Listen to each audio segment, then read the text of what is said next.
Então vamos ao processo de produção. A gente vai dividir o processo de produção de cerveja em duas etapas. Uma etapa chamada etapa quente, fase quente, e outra etapa chamada etapa fria, ou fase fria. Na etapa quente constitui todos os processos relacionados à extração e às reações enzimáticas que ocorrem. E a etapa fria ela inicia a partir da inoculação do fermento. Então, no patamar geral, falar tudo de uma vez, depois eu desço em elementos por elementos dentro da cervejaria. A gente tem o grão de cevada, ele é umidificado e vai começar a germinação. Começando a germinação, vai produzir alfa-amilase, beta-amilase, uma série de proteases, e a gente vai secar para parar a germinação. A gente só quer essas enzimas, a gente não quer que as reações ocorram, a gente não quer que a planta comece a se desenvolver e consumir o nosso precioso amido. Tendo isso, a gente tem o grão lá, ele não vai ter se desenvolvido ainda, ele é um grão normal, só que tem essas enzimas. A gente vai moer esse grão. Vai moer porque a casca ela protege o grão, ela impede a saída desse material amiláceo para um meio. Então, moendo isso, a gente vai deixar o amido exposto. Então, a gente vai para uma etapa chamada de mosturação. Nessa etapa, a gente vai adicionar água e elevar a temperatura. Vai ter simultaneamente o processo de extração do amido e conversão dele em açúcar. Após isso, a gente vai para a lupagem, a gente vai adicionar lúpulo, vai ser extraído os óleos, extraído os alfa-ácidos, os beta-ácidos, vão estar no meio. A gente vai para uma separação, não necessariamente uma separação centrífuga, pode ser uma decantação simples. E isso acabou a parte quente, a gente vai refrigerar esse mosto, passar para um fermentador, inocular a levedura e esperar fermentar. Talvez filtrar, talvez pasteurizar e por fim envasar a cerveja. Então aqui a gente tem uma planta típica de uma cervejaria. A gente tem dividido aqui a parte de produção, que é o que a gente vai falar hoje, e a parte de envase, que a gente não vai falar, que é maior que a parte de produção em si. Então chegando numa cervejaria. A gente está aqui, vamos começar pela parte quente. Parte quente a gente vai ter todos os processos que a gente falou. A gente está com o grão de malte vindo aqui. E ele está entrando no nosso moedor. A gente vai deixar o malte disponível para reagir, para ser extraído. Então o moinho mais normal utilizado dentro da indústria cervejeira é o moinho de rolos. Eu atualmente ainda uso um moinho de pratos, ele é um pouco diferente, mas se vocês já estudaram operações unitárias, vocês sabem que indiferente ao processo, indiferente à operação unitária que você faz, você tem condições de atingir o mesmo resultado. Depende, né? Talvez com um moinho de faca você não consiga, um moinho de rolos o resultado não seja parecido. Mas o mais comum é utilizar um moinho de rolos, de 2 rolos ou de mais rolos. Nessa etapa o objetivo não é moer o malte, o objetivo é tirar a casca do malte, danificar o malte para expor o amido. Porque a casca ela é muito importante na filtração, ela cria um meio filtrante depois. Então a gente vai dividir aqui o processo em operações unitárias. Vocês já estudaram operações unitárias ou vão estudar operações unitárias ainda. E a gente tem uma série de operações unitárias para chegar no final de um processo. E isso é igual para a cerveja. A gente vai passar por uma série de operações unitárias. E a diferença de fazer isso entre uma escala industrial de macro cervejaria, uma escala industrial de micro cervejaria, uma escala artesanal, é muito pequena. A gente só vai mudar o objeto que a gente está fazendo a operação unitária, mas as operações são exatamente as mesmas. Eu já fiz em casa, já trabalhei em micro cervejaria e já visitei macro cervejaria. Muito parecido. Quanto maior, mais fácil vai ficando, tem equipamentos mais automatizados, basicamente. Então, o processo, primeira operação unitária dentro da cerveja, excluindo a maltagem, que não é algo que faz dentro da cervejaria, é a moagem. E a moagem, o engenheiro químico poderia trabalhar muito bem nisso, porque a moagem está muito associada ao rendimento. Moagens muito finas vão ter um rendimento muito grande, mas vai ferrar com a filtração. Moagens muito baixas vai ter uma filtração legal, porém vai ferrar com o rendimento. Nisso, a otimização cai muito bem. Depois disso, o grão moído ele é passado para um sistema chamado de mosturação. fazer o mosto. O mosto é a água com açúcar, a água açucarada, que vai virar cerveja. Então esse malte ele é jogado dentro de uma panela bem grande, e nessa panela é adicionado água e é elevado a temperatura. Geralmente isso é feito com mais ou menos uma quantidade 1 para 2,5 a 1 para 3,5 de malte para água. Então, para cada quilo de malte que você tiver, você vai ter entre 2,5 a 3,5 kg de água. Nessa etapa, geralmente se ajusta o pH, a gente vai ter um pH ótimo e uma temperatura ótima para a atuação de cada uma das enzimas que a gente tem lá dentro. E dependendo do tipo de cerveja que a gente vai fazer e o substrato que a gente vai fazer, a gente quer chegar na condição ótima de cada uma das enzimas. A gente pegar com um malte muito proteico, que não é mais o caso hoje em dia, a gente vai ter que trabalhar em temperatura ótima de protease, de beta-amilase e de alfa-amilase. Hoje em dia os maltes são bem modificados, eles têm pouca proteína, então geralmente se trabalha mais em temperatura só de alfa-amilase, de beta-amilase e alfa-amilase. E pH também.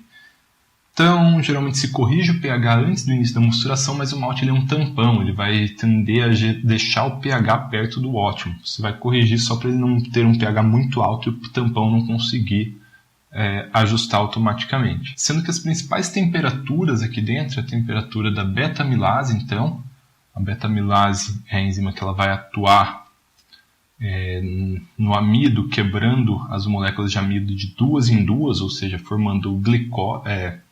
Então vai ficar duas moléculas de glicose formando açúcar chamado maltose. Já a alfa-amilase ela não é seletiva, ela vai quebrar a molécula de amido em qualquer parte. Então ela pode formar outra molécula de amido, menor um pouco, quebrando mais ou menos no meio. Pode formar maltotriose com 3 unidades, maltose com 2 unidades, ou até glicose com uma unidade só. Ela não é seletiva. Onde ela tiver, enquanto ela tiver a possibilidade de atuar, ela vai quebrando, reduzindo no meio, nas extremidades e assim por diante. Então, nessa primeira etapa, virou um chá açucarado, composto de maltose, basicamente, principalmente maltose, e alguns outros açúcares. Pode ter glicose, quando a alfa-amilase atua numa maltose, pode ter outros açúcares superiores, e a partir de 3 unidades de glicose, a levedura ela já não é mais capaz de metabolizar. Então vai ficar açúcar residual na cerveja, aumentando a densidade da cerveja, aumentando o dulçor dela. Tendo esse caldo açucarado, a gente tem que separar esse resíduo, essas cascas e todos os outros resíduos sólidos não solúveis. Então vai para uma etapa de filtração. Nessa etapa de filtração, a panela tem um fundo falso, um fundo perfurado, o malte vai ficar em cima e a gente vai ficar recirculando a água entre esse malte. Vai se depositando uma camada de casca, e vai vir água, vai depositar material, vai vir água, vai depositar material, vai ficar recirculando até todo o material se depositar em cima. Então o meio filtrante é o próprio malte. Quando ela já estiver bem limpa, a gente estiver só com casca em cima e sem casca no mosto, a gente vai passar para a próxima etapa. Porém, aqui tem uma etapa de equilíbrio muito interessante de ser estudada também. O malte que ficou lá, que ficou para trás, ele ficou úmido, e esse malte úmido está úmido por com uma solução açucarada. Se ficar açúcar para trás, a gente está perdendo rendimento. Então tem aqui uma etapa de lavagem. Pode voltar a água e recircular água limpa também para diluir esse açúcar em grande concentração que estava lá no malte e mandar para essa segunda etapa também. Chegando nessa segunda etapa aqui também é adicionado o lúpulo. Então a gente tinha um caldo açucarado. Para fazer cerveja simplesmente basta a gente colocar o lúpulo agora.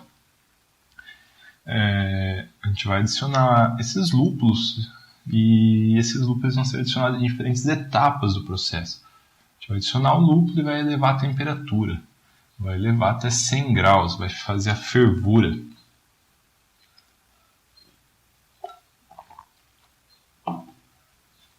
Fazendo a fervura, a gente vai conseguir extrair muito bem os óleos que estão nos lúpulos, as resinas principalmente, e as resinas vão passar por uma reação de isomerização que vão transformar ela em resinas amargas, que vai contrabalancear o dulçor dos açúcares residuais que ficou lá no processo anterior.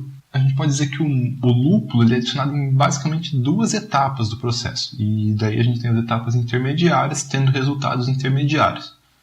Ou no início da fervura, com o intuito de extrair mais alfa-ácidos, extrair mais resinas e isomerizar mais resinas para dar mais amargor. Porém, a gente vai estar extraindo os compostos voláteis de aroma também, só que fervura e composto volátil não são coisas que combinam. Então, esses compostos voláteis saem do meio. E adições muito tardias, 5 minutos antes de terminar, 1 minuto, ou até depois que terminou já a fervura. Nisso a gente vai extrair pouca resina e isomerizar pouca resina, porém esses compostos mais voláteis eles não vão sair tão facilmente.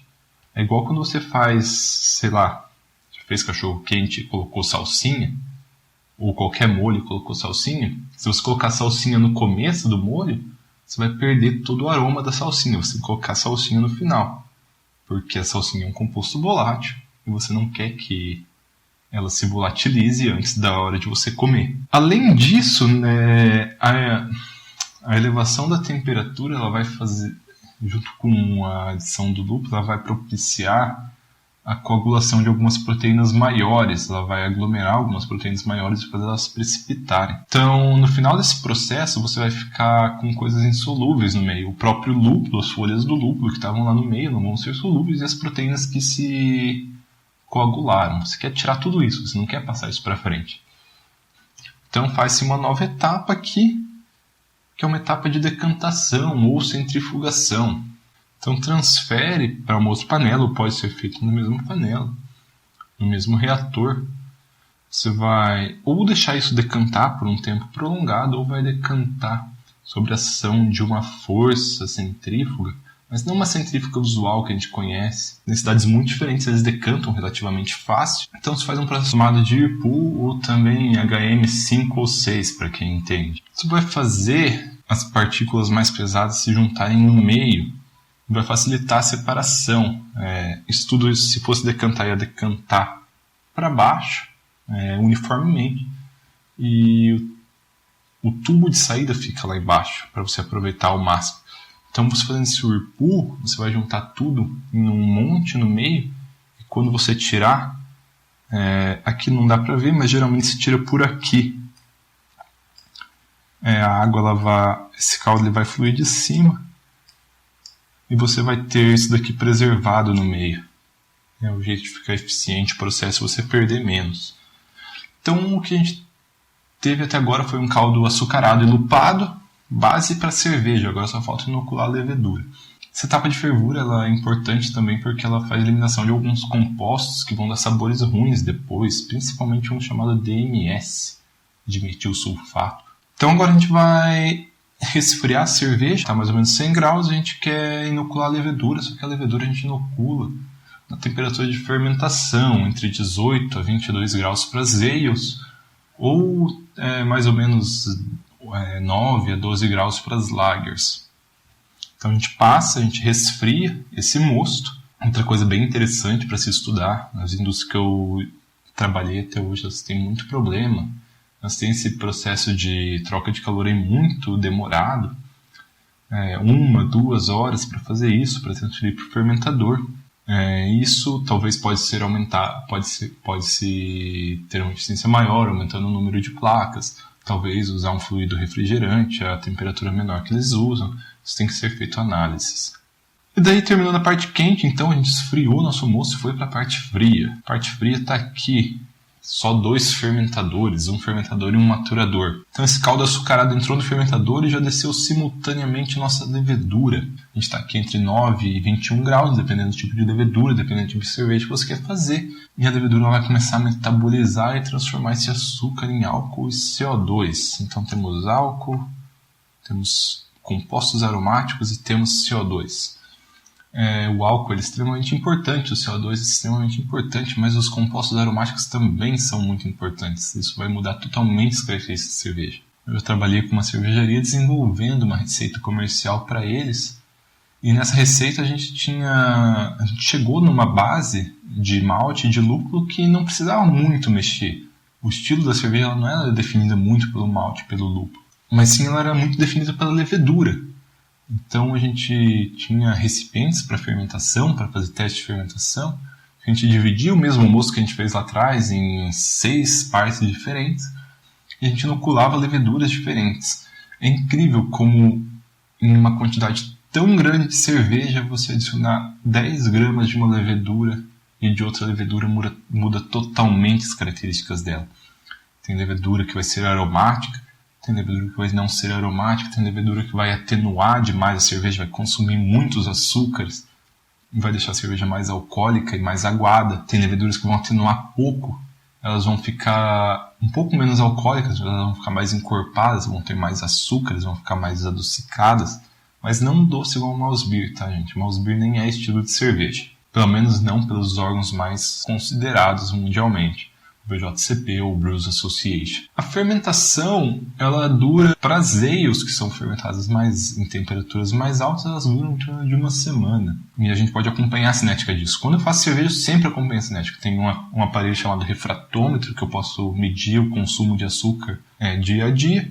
Além da formação do álcool e desses aromas bons, existe formação de aromas ruins. Então é importante você conhecer bem da fermentação, porque alguns aromas ruins, porém muito voláteis, eles são arrastados pelo CO2. Então é bom sempre você conhecer muito bem o processo para saber o que você pode fazer para tirar aromas ruins. Aromas ruins voláteis, eles saem junto com o CO2. Se você tiver uma fermentação muito rápida, que o CO2 sai, acabou. Em 6 horas acabou a fermentação, você não vai ter uma remoção legal desses componentes. Se você tiver uma fermentação que se arrasta, vai lá, 3 dias, não atenuou nada ainda, e o CO2 ele sai bem devagarinho, você não vai ter arrasto desses componentes também. Tá? E outro lugar bem legal que dá para trabalhar, controle da fermentação. Eu já peguei cerveja com aromas muito ruins em tanque de 10 mil litros, aquele aroma horrível. O que vai fazer? Passou a fermentação, eles já carbonataram, mas eles podiam ter feito técnicas para remover aqueles aromas ruins ainda, porém não fizeram. Mais um lugar legal para trabalhar com engenheiro químico dentro desses processos fermentativos. Depois da fermentação principal vem a fermentação secundária ou a maturação. Você pode fazer isso em outro tanque, remover essa cerveja para outro tanque, porque a levedura ela tem um comportamento bem particular. Ela vai fermentar, aí ela vai decantar, toda essa parte cônica do fermentador ali embaixo vai encher de levedura, porque você criou muita levedura. Então você pode passar para outro tanque para não trabalhar com essas leveduras embaixo, ou você pode ainda expurgar por baixo essas leveduras. Existem as duas possibilidades. Industrialmente talvez é vantagem passar por outro tanque, e caseiramente não é muita vantagem, porque você tem contaminação, você não tem um controle tão grande, você tem contato com o ar, porque a partir de agora o ar virou o maior inimigo da cerveja. Ele é fonte de contaminação, fonte de oxigênio, coisa que a gente não quer mais. Oxigênio oxida, contaminação ferra de tudo quanto é jeito possível. Vamos supor que a gente está numa indústria e a gente passou por outro tanque, então. A gente vai deixar um tempo prolongado e vai acontecer muitas coisas, vai acontecer muitas mágicas com a cerveja. Aromas ruins vão sumir, tem compostos tipo de acetil, que é um composto sempre presente na cerveja, um intermediário na produção do álcool, ele vai ser reabsorvido pela levedura, um composto indesejado. DMS, ácido sulfídrico, eles vão ser reabsorvidos também. Aqui a gente vai dar o polimento da cerveja, a gente vai dar mais tempo para a levedura atuar numa temperatura mais baixa agora. A cerveja ela vai ficar mais gostosa, mais adequada ao estilo. Aí que estava aquilo que eu falei no começo, se 30 dias é bom, se precisava de 35, se podia ser 20. Sempre carece de estudo, dependendo do estilo, dependendo do mestre cervejeiro. Depois de maturada, a cerveja está basicamente pronta. A gente só precisa adicionar nosso gás nela, porque aqui ela está sem gás ainda. Industrialmente ela é feita pela adição forçada de gás. Então aqui a gente tem um filtro prensa, mas essa etapa ela é totalmente facultativa. Você faz só se você quiser. A filtração, ela, além de reter as partículas, ela vai reter aroma também. Supondo que você fez a filtração, você vai passar por um tanque de carbonatação. Geralmente nas cervejarias é feito no próprio tanque de fermentação, que é o próprio tanque de maturação. Vai ter uma superfície porosa no fundo, você vai injetar CO2 e vai ficar recirculando essa cerveja, injetando CO2 dentro do tanque, até chegar a saturação de CO2 ou até chegar à pressão de CO2 que você quer para determinada temperatura. Em casa a gente pode fazer de outra forma, ou mesmo na cervejaria a gente pode fazer de outra forma, que é por meio da fermentação secundária dentro da garrafa. Quando você terminou o seu processo cervejeiro, por mais que você fez filtração, centrifugação, você ainda tem leveduras remanescentes dentro do seu líquido cervejeiro, nem que seja muito pouca. Aí você faz uma fermentação extremamente controlada dentro da garrafa. Você vai pegar a garrafa de cerveja, vai envasar a sua cerveja lá. Ela tem muito álcool, não tem mais açúcar, porque já foi tudo consumido, mas você vai colocar uma quantidade precisa de açúcar e fechar. A levedura que está lá dentro ela vai metabolizar esse açúcar, transformando esse açúcar em um pouco mais de álcool, porém irrelevante, e mais CO2, que é o que vai carbonatar a cerveja. Algumas cervejarias grandes fazem isso, principalmente cervejarias especiais, e esse processo ele é extremamente benéfico para a cerveja, porque ele vai consumir o ar residual que tem dentro da garrafa. Esse ar residual, se ele não trouxe contaminação, ele tem potencial de oxidação. Né? Tem cervejaria, se ela entender um pouco mais do próprio processo dela, se ela não for muito artesanal, que ela te daria um caminhão de cerveja, um fermentador de cerveja, para você estabilizar dentro das condições necessárias a quantidade de oxigênio de uma cerveja, que é em torno de 0,01 gramas por litro, para não haver efeitos significativos de oxidação dentro do período de prateleira normal praticado dentro do Brasil. Então agora, nossa cerveja ela está carbonatada, ou seja, só falta a gente passar para o envase. Só que a gente não vai tratar de envase hoje, o processo de envase nem é tão interessante assim, mas ele demanda uma capacidade física da indústria, uma capacidade energética da indústria e uma capacidade de tempo da indústria muito grande. Mas o processo de cerveja, então, a gente conseguiu resumir aqui em pegar um malte, que é um potencial de amido, que tem enzimas, colocar ele em água para extrair esse amido e as enzimas ao mesmo tempo, e as enzimas vão transformar o amido em açúcar. Aí depois disso a gente pega esse caldo açucarado, adiciona o lúpulo. Aí pega esse caldo açucarado e lupado, adiciona a levedura. A levedura vai fazer a cerveja. Você só deu as condições para a levedura fazer a cerveja. Você é um coadjuvante no processo. Quem faz a cerveja, na verdade, é a levedura. Quem faz todo o trabalho duro é a levedura. Então, pessoal, para finalizar aqui a nossa palestra, foi uma palestra bem superficial, a gente poderia falar aqui por horas e horas, mas eu acho que já serve para despertar o interesse de vocês. É uma área extremamente interessante para se trabalhar e tem um potencial de trabalho extremamente interessante. Eu estou terminando o doutorado.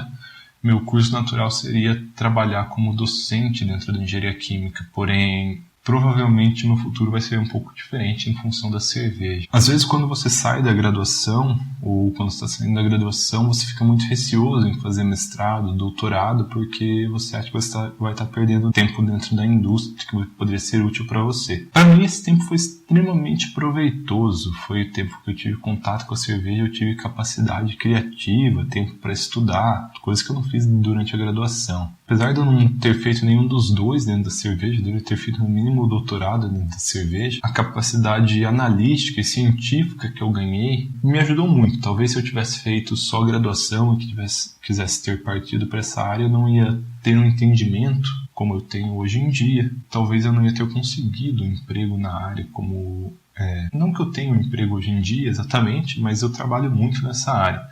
Apesar da minha ocupação principal ser a docência, eu dou aula, mas tudo está caminhando para que eu comece a trabalhar exclusivamente com cerveja, com produção, com pesquisa e assim por diante. A área é extremamente recompensadora. O mercado está se saturando, tanto de cervejaria quanto de profissionais, mas tem uma demanda, ou deveria ter uma demanda ainda muito grande por profissionais capacitados realmente na área. Você tem poucos cursos de formação em relação à cerveja aqui no Brasil. E dos cursos acadêmicos, engenharia química é uma área muito boa para nós, porque a gente tem um foco muito grande em processos industriais e um foco muito grande em biologia e microbiologia. Estou muito feliz hoje em dia, apesar de eu não ter tempo para quase nada, dar aula, fazer o doutorado, fazer o vlog, e ainda trabalhar nessa ideia de construir uma microcervejaria só com um pouco de sono, né?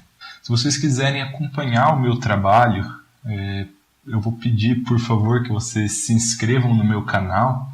É um canal muito novo ainda, eu não sou uma pessoa muito boa em falar, mas eu estou melhorando bastante. O canal se chama Beer School, então o endereço é youtube.com/Beer School. Vou deixar aqui na tela para vocês. Se quiserem me seguir nas outras redes sociais, me adicionar no Facebook, eu vou deixar tudo aqui embaixo. Mesmo assim, se vocês não tiverem tanto interesse, mas quiserem dar uma contribuída com o meu trabalho, puderem ir lá se inscrever no YouTube, no meu canal, eu agradeceria muito. Se você está assistindo isso no YouTube, clica aqui embaixo em gostei, se inscreve no canal. Qualquer dúvida que vocês tiverem, estou extremamente disponível a tentar ajudar vocês, se vocês quiserem trabalhar na área. Quero agradecer muito a organização do projeto BTQ por ter me convidado para essa palestra. Agradecer essa oportunidade de falar um pouco mais sobre cerveja. Muito obrigado a todos e espero ver vocês em alguma rede social daqui a alguns dias. E até lá, gente. Muito obrigado. Valeu.